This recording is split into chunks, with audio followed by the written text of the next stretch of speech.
Good morning. In our brain, in each and every brain of every human being, there is an area there pinpointed by neuroscience that seeks for meaning and purpose. It's our nature. Yung maghahanap ng kahulugan sa buhay, nasa kalaliman ng ating pagkatao. Hindi lang sa brain yan. Kasi embodied cognition yan eh. Yung brain konektado sa buong pagkatao mo yan. Naghahanap ng kahulugan. Yung kahulugan na yan, hindi lang sinasabi sa words. Sa action yan. Kaya tayo may liturgy, may ritual tayo. Pinagtatawanan ko nga yung isang babaeng scientist kasi atheist. Sabi niya, kagaya ng mga believers, kailangan mayroon din tayong sariling liturgy. Coming together as brothers and sisters. Siguro anong gagawin ninyo? Mag-worship kayo ng mga bituin? Pinagtatawanan nyo nga yung mga katutubo na kung ano-ano ang sasamba. Kayo naman, yung universe ang sasambahin ninyo, puro mga atoms lang yan. Pero, they are driven by the desire for meaning and belonging, which we are doing when we celebrate the Eucharist. Sana maintindihan ng mga millennials. Kasi pag hindi na nagsisimba yan, na hindi nakakasama sa liturgy, words will seldom make that part of your brain understand. It has to be acted out in the liturgy and in the ritual. Ang lalim ng ibig sabihin. Tayo kasi nasanay na lang tayo na kung nakaugalian, noon nakaugalian, Candlemas ang tawag sa February 2 eh. Blessing of the candles. Ang laki niyan. Prosesyon yan ng parang Corpus Christi around the church. Dala-dala ang mga candles signifying Christ as the light of the nations. Nakalagay sa Ebanghelyo. First reading.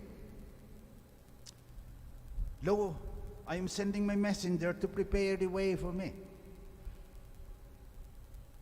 Biglang lilitaw daw ang Panginoon na hinahanap talaga ng puso ninyo. Sa second reading, kita ninyo gaano kalaki ang feast. First and second reading at saka gospel ngayon. Solemn mass dapat yan. May choir. Wala na tayong panahon eh. So, there are also requirements, may mga needs ang ating brain na hindi na napufulfill ngayon. Yun ang ibig kong sabihin. Science yun eh. Yung ginagawa natin noon, tingnan mo yung mga tao noon, walang psychotherapist, walang emotional distress, dahil in celebrating their faith and the sense of belonging, kumakalma sila. Yung brain nila, nagiging ganap, yung hinahanap na sense of meaning and purpose. Ngayon wala na. Kaya tingnan mo, ang daming psychotherapy kay Father Melchor Bernal SBD rito sa aming Center for Integral Development. Against our nature. Yung mga scientists nga na atheist, gustong mag-liturgy. Tapos tayo ngayon, very simple na lang liturgy, na wala na. Kailangan ng brain natin yan. So Candlemas noon.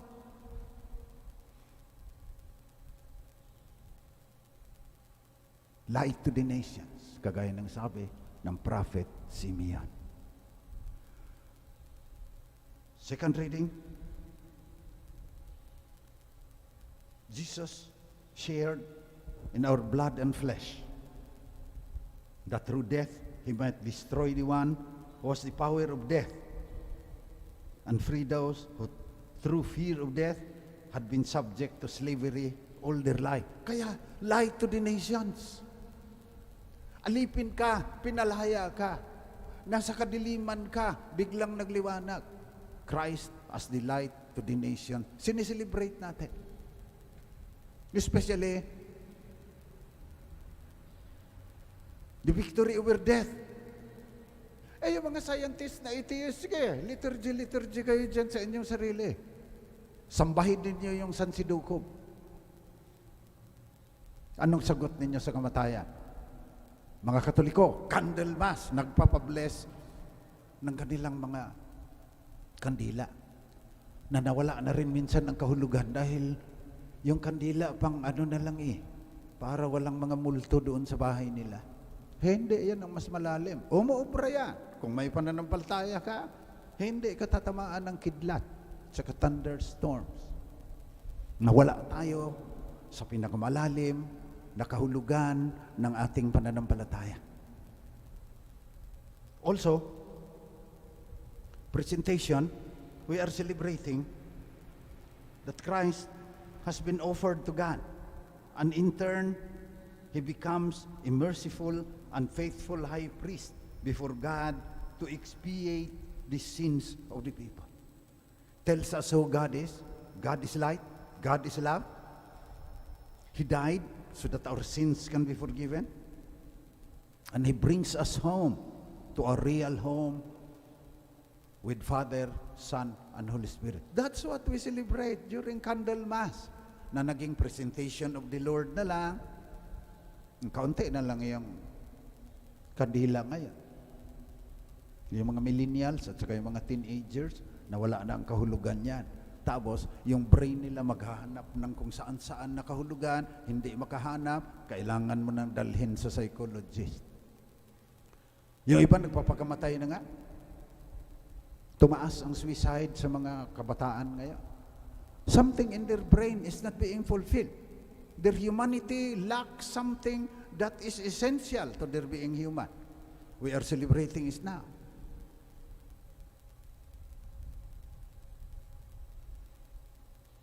Sinasabi din sa atin ng kandila, apart from Christ as the light of all nations. Sinasabi din sa atin ng kandila, sinabihan tayo, salt of the earth, light to the world. Tayo yon. So pag nagsindi ka ng kandila, you proclaim Christ as the light of the nations, Savior of the world, meaning of the stars and the galaxies. You are also proclaiming that you are His disciple and you have the duty to become a light to the world. Huwag kang hanggang private devotions na lang dyan na parang sariling kaluluwa mo lang ililigtas mo. That's not what we are celebrating today. We are also celebrating the command of the Lord for us to be a light to the world, reflecting the light of Christ, who is the light of all nations, who is the King of the universe. Yan ang ating pinagdiriwang. Kung ano-ano na lang pinagkakaabalahan natin Naging masalimuot na kasi yung mundo. We created a society where we have to work hard. We could not even pay our mortgages and our loans. Hindi naman kailangan yan. Bakit bibili ka ng condominium na 25 million pesos? Tapos iwanan ka rin ng mga anak mo dahil pinabayaan mo nung maliit pa sila, ikaw lang mag-isa dyan. So 3 tuloy yung aso mo. Yan na lang kasama mo sa buhay. That's not what your brain needs. Science yan. So let us pray today that we will also be a light to the nations. And how are we going to do that? Sinabi rin ni Pope Francis, respond to the cry of Mother Earth. Sinisiraan na natin ang planeta, let us heal it. Respond to the cry of the poor, sabi sa Laudato Si. That's how you become the light of the nation. Kailangan ng feeding program, pero hindi sapat yan. Kailangan magkaroon ng justice. Kung kukunin na lahat ng mga tycoons yung kayamanan, wala nang pagkakataon na umasenso pa yung iba. Kanila na lahat Magtatrabaho ka para sa kanila, bigyan ka ng kaunting sahod, sila lalong yayaman. environmental education, environmental economics, environmental spirituality, kasama sa Laudato Si. How to be a light of the nations in the time of COVID and economic collapse and disruption of the climate. Kasama ang resilience. Pagdasal ninyo, may partnership kami ng Microsoft. Yung Microsoft na nasa US. Gagamitan ng technology para mabilis ang paghatid ng mga disaster and relief. Lalagyan nila ng connectivity, satellites. Uto sa atin din. Ang Microsoft tuloy ito yung gumagawa, hindi ang mga Kristiyano eh. Pagkatapos, sustainable lifestyle. Yun ang 7 na sinabi ng Santo Papa, how to become a light of the world today. How to care for our common home. Yan yung ating pinagdarasal. Dapat, ang dami-dami natin ngayon, may kandila tayo lahat, Christ as the light of the nation, and also remembering that we should be a light to the world. Bawat nabinyagan, every baptized Christian. Noon kasi, sabi sa reading, every male that opens the womb, hindi sinundan ng simbahan niya. Bakit ang i-consecrate mo lang yung panganay na lalaki? Pag babae, walang presentation. Hindi sinabi, hindi tinanggap ng simbahan yan. Everyone is holy, especially if they are baptized. Yung purification ni Mary, sineselebrate doon na yan. Hindi pinagpatuloy ng simbahan. Dahil sa Jewish kasi, pag may blood, you have to be purified. When you give birth, there's a lot of blood. It's life-giving. It does not stain the soul of the woman, of the mother. Siya, yun nga ang pinakamalapit na participation in God's creation. So wala din yun, nawala na. Especially, let us remember women, this February, in a very special way, the Pope wants us to pray for women who are victims of violence, that society might be able to find the ways to protect them. So let us pray today as we continue from the liturgy of the Word to the liturgy of the Eucharist. Let us pray and thank God for sending His Son to be the light of the world.